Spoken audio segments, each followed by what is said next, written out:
A man with metal bones should have more sense than to break into my house. What about my house? You blew it up! Technically, all versions of Magneto are best when they're dark, because Magneto himself is just a troubled character in person. He's seen a lot of stuff over the years, and many of the injustices he's witnessed have turned him into the powerful, uncompromising, and willful leader that he is today. It is his life experiences that give him strength and make him such a formidable foe and terrifying villain. Because Max Eisenhardt or Eric Magnus Lenscher also believes that he is the hero of the story, doing oftentimes what must be done. He is even more terrifying in that he feels fully justified. It makes him hard to negotiate with, and a foe, whether good or evil, who often will refuse to back down no matter what. Welcome back, Nerd Squad. Today we'll be counting down the top 10 dark alternate versions of Magneto and exploring just what it is that makes him one of the most fearsome X-Men villains and sometimes the most feared X-Men ally. If you love the Master of Magnetism as much as we do, and were as surprised as we were when we actually got to see him smile for the first time in forever in his recent giant-size comic, let us know by giving this video a thumbs up. Alright, now let's get counting.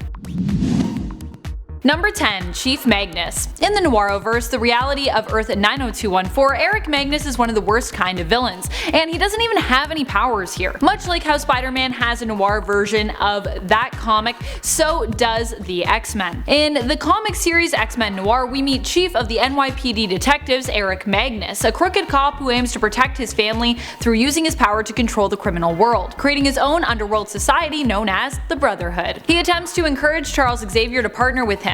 Xavier runs a school for wayward youth, and Magnus would see them given a place in the criminal world via the Brotherhood. When Charles refuses, Magnus has one of his students killed.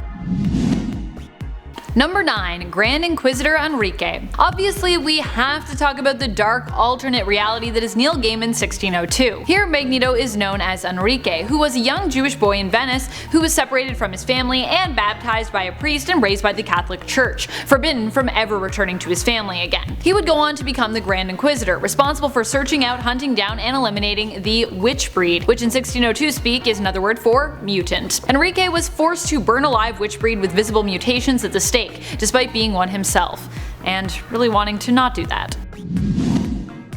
Number 8. Earth X. On the alternate reality of Earth 9997, which comes to us from the Earth X series, Magneto ends up as Toad's slave after being originally proclaimed a hero. In this reality, Magneto defeats all the Sentinels and rules in the newly formed Sentinel City thereafter. He invites Toad to join him, but Toad secretly resents Magneto for all the years of mistreatment he has suffered while under his leadership. When the vibranium levels in the Earth change, however, Magneto finds his powers have altered. In fact, Toad seems to have inherited his powerful magnetic abilities somehow due to this change, and Magneto is left depowered. Toad then enslaves Magneto for a time, and Magneto is forced to become Toad's jester. Both funny and dark. It's funny dark. Dark humor.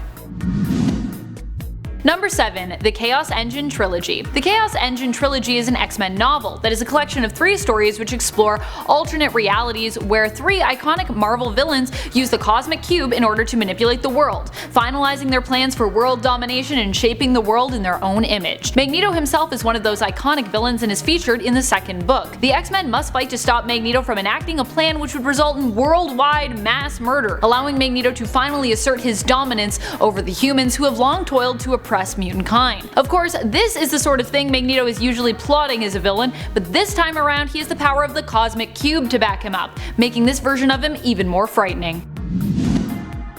Number 6. Age of Apocalypse. While the alternate version of Magneto in AOA got a few nice moments in this reality, he also had some pretty dark ones. In AOA, Magneto leads the X-Men, as Charles Xavier is killed when he sacrifices himself to protect Eric. Magneto and his X-Men are forced to face Apocalypse, who rules as a powerful tyrant, eliminating the weak and experimenting on others to create the strongest version of mutant. Magneto loses both of his children, Scarlet Witch and Quicksilver, in battle in this reality, and also ends up locking himself up in prison after Apocalypse is defeated due to it being revealed that he withheld information from the rest of the X-Men and the new mutant branch of government. However, this is also the reality where he finds love with fellow mutant Rogue. The two of them even have a child together. In the end, however, both he and Rogue are brutally murdered by the AOA version of Logan, Weapon X, who later betrays the X-Men by becoming the new Apocalypse. Number 5. Big Town. During a Fantastic Four What If miniseries entitled Big Town, Magneto appears as one of the villains teamed up to take down enemy Reed Richards. The crazy thing about this story and this alternate Magneto of Earth 110 is that he doesn't attempt to take out Mr. Fantastic alone. He is joined by Hulk, Namor, Doctor Doom, Ultron, of course his own Brotherhood of Mutants, which this time around includes Storm and Wolverine, surprisingly, and Red Skull. Yep, Magneto has been established as a Holocaust survivor, which granted could not be true in this alternate reality, we don't fully know, but we can likely assume that he is, as it's not singled out as being a difference. Alternate reality stories tend to enjoy flaunting any differences, as that's, kind of what they're all about. So yeah, Magneto, a Jewish World War II survivor, a Holocaust survivor, and Red Skull, an established German World War II soldier, team up to take out Reed Richards in this story, which is admittedly pretty dark, because that's not a thing you'd think Magneto would do normally.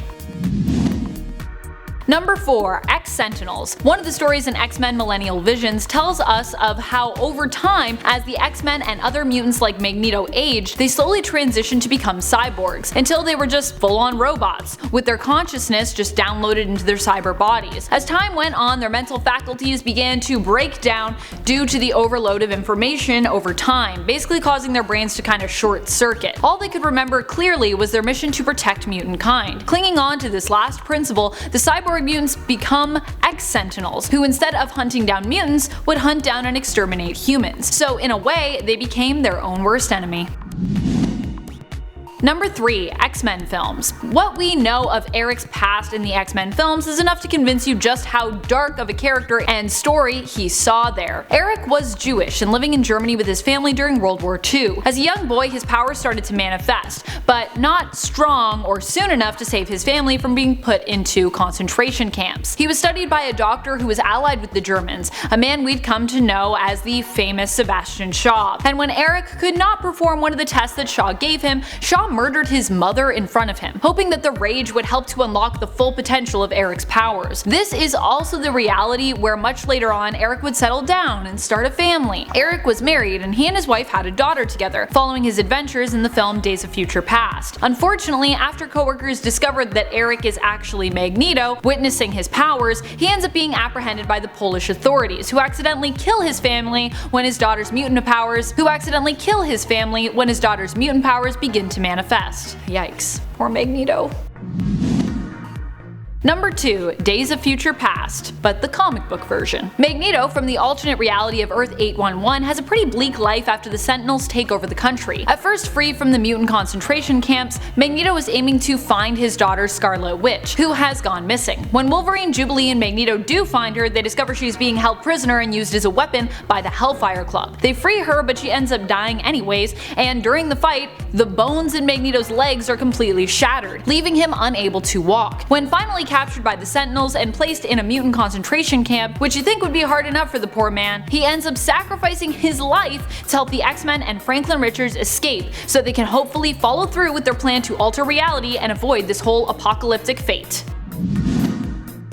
Number 1. Ultimate Magneto. Magneto in the Ultimate Universe of Earth 1610 is the most extreme and the most dark, like many other Ultimate versions. This is the reality where both Magneto and Xavier, when they first meet, decide that mutant kind is meant to replace humankind and form the Brotherhood. Here, a young Eric also kills his father when his powers first manifest, though in his defense, his father was trying to shoot him dead at the time. Eric instinctively causes the bullet to turn back around on his father, fatally wounding him with the reversed gunshot. This is also the reality where when some refused to join Magneto in his cause, he simply responded by killing them. During Ultimatum, his severe stance on how to best deal with the oppression of mutant kind caused him to kill millions of people, including his former friend Xavier. He snapped Xavier's neck and also killed other famous X-Men including Beast and Nightcrawler. Thank you so much for watching, Nerd Squad. Who are some of your favorite dark alternate versions of Magneto? Do you prefer him as an X-Men ally or as an X-Men villain? Let us know in the comments below. And while you're on your way down there, give this video a share if you know someone who loves exploring the dark alternate versions of comic book characters like Magneto. This has been Top 10 Nerd, and I'm your host Amanda McKnight, reminding you as always